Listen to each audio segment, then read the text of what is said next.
देश और दुनिया भर को सच्चाई की सूचना देना चाहते थे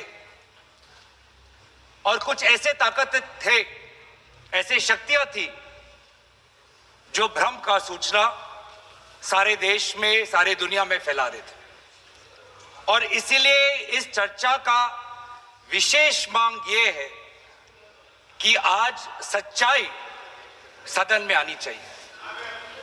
सच्चाई पहलगाम की आनी चाहिए, सच्चाई ऑपरेशन सिंदूर की आनी चाहिए, सच्चाई विदेश नीति की आनी चाहिए। और यही आज हमने सूचना का जो युद्ध की बात हम कर रहे हैं, वो आज हमने आदरणीय राजनाथ सिंह के भाषण में सुना।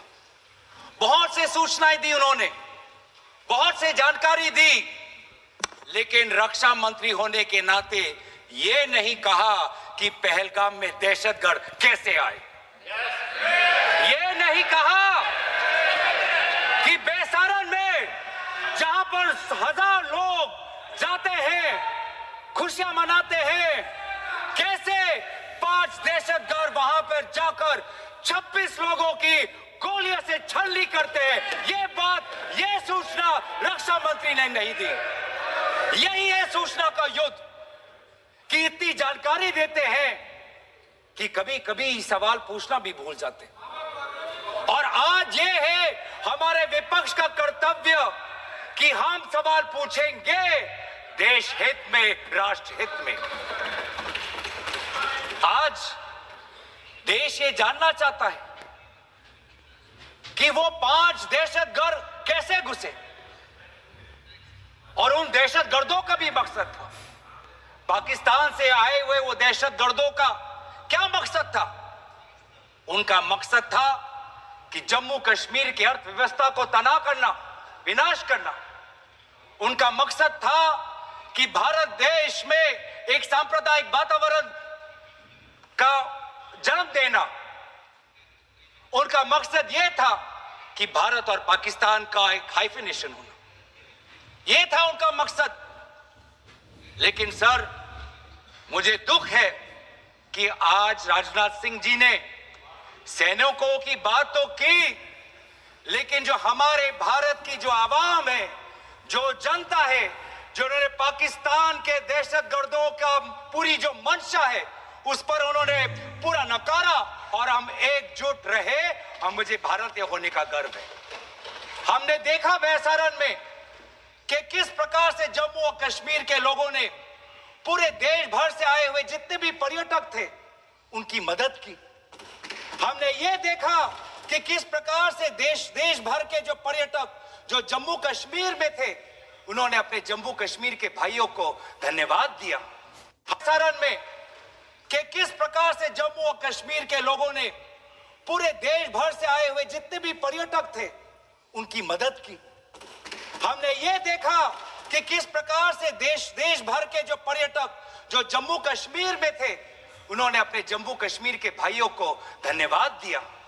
हमने ये भी देखा कि कैसी एक विधवा हिमांशी नरवाल ने कहा कि मैं नहीं चाहती कि मेरे जो पति, जिसको लेके आज राजनीति हो रही है, उसके शव पर देश में हिंदू मुसलमान की राजनीति हो, मैं नहीं चाहती। यह है हमारी देश की संस्कृति और यह था मंशा पाकिस्तान का। और मैं ये भी गर्व महसूस करता हूं कि सारे विपक्षी राजनीति दल, हम सब एकजुट होकर, राहुल गांधी जी ने एक साफ साफ कहा कि हम सरकार के साथ हैं और सरकार को पाकिस्तान को एक ठोस मजबूत कदम देना ही पड़ेगा।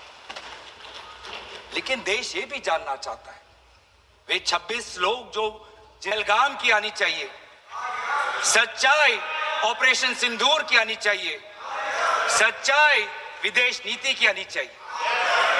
और यही आज हमने सूचना का जो युद्ध की बात हम कर रहे हैं, वो आज हमने आदरणीय राजनाथ सिंह के भाषण में सुना। बहुत से सूचनाएं दी उन्होंने, बहुत से जानकारी दी, लेकिन रक्षा मंत्री होने के नाते ये नहीं कहा कि पहलगाम में दहशतगर्द कैसे आए। ये नहीं कहा कि सारण में जहां पर हजार लोग जाते हैं, खुशियां मनाते हैं, कैसे 5 दहशतगर्द वहां पर जाकर 26 लोगों की गोलियों से छलनी करते हैं। ये सूचना रक्षा मंत्री ने नहीं दी। यही है सूचना का युद्ध कि इतनी जानकारी देते हैं कि कभी कभी सवाल पूछना भी भूल जाते हैं। और आज ये है हमारे विपक्ष का कर्तव्य कि हम सवाल पूछेंगे देश हित में, राष्ट्र हित में। आज देश ये जानना चाहता है कि वो 5 दहशतगर्द कैसे घुसे और उन दहशतगर्दों का भी मकसद था। पाकिस्तान से आए हुए वो दहशतगर्दों का क्या मकसद था? उनका मकसद था कि जम्मू कश्मीर की अर्थव्यवस्था को तनाव करना, विनाश करना। उनका मकसद था कि भारत देश में एक सांप्रदायिक वातावरण का जन्म देना। उनका मकसद यह था कि भारत और पाकिस्तान का एक हाइफिनेशन होना, यह था उनका मकसद। लेकिन सर, मुझे दुख है कि आज राजनाथ सिंह जी ने सैनिकों की बात तो की, लेकिन जो हमारे भारत की जो आवाम है, जो जनता है, जिन्होंने पाकिस्तान के दहशतगर्दों का पूरी जो मंशा है उस पर उन्होंने पूरा नकारा और हम एकजुट रहे। और मुझे भारतीय होने का गर्व है। हमने देखा वैसारण में कि किस प्रकार से जम्मू और कश्मीर के लोगों ने पूरे देश भर से आए हुए जितने भी पर्यटक थे उनकी मदद की। हमने ये देखा कि किस प्रकार से देश भर के जो पर्यटक जो जम्मू कश्मीर में थे उन्होंने अपने जम्मू कश्मीर के भाइयों को धन्यवाद दिया। वैसारण में कि किस प्रकार से जम्मू और कश्मीर के लोगों ने पूरे देश भर से आए हुए जितने भी पर्यटक थे उनकी मदद की। हमने ये देखा कि किस प्रकार से देश भर के जो पर्यटक जो जम्मू कश्मीर में थे उन्होंने अपने जम्मू कश्मीर के भाइयों को धन्यवाद दिया। हमने ये भी देखा कि कैसी एक विधवा हिमांशी नरवाल ने कहा कि मैं नहीं चाहती कि मेरे जो पति जिसको लेके आज राजनीति हो रही है उसके शव पर देश में हिंदू मुसलमान की राजनीति हो, मैं नहीं चाहती। यह है हमारी देश की संस्कृति और यह था मंशा पाकिस्तान का। और मैं ये भी गर्व महसूस करता हूं कि सारे विपक्षी राजनीति दल हम सब एकजुट होकर, राहुल गांधी जी ने एक साफ साफ कहा कि हम सरकार के साथ हैं और सरकार को पाकिस्तान को एक ठोस मजबूत कदम देना ही पड़ेगा। लेकिन देश ये भी जानना चाहता है, वे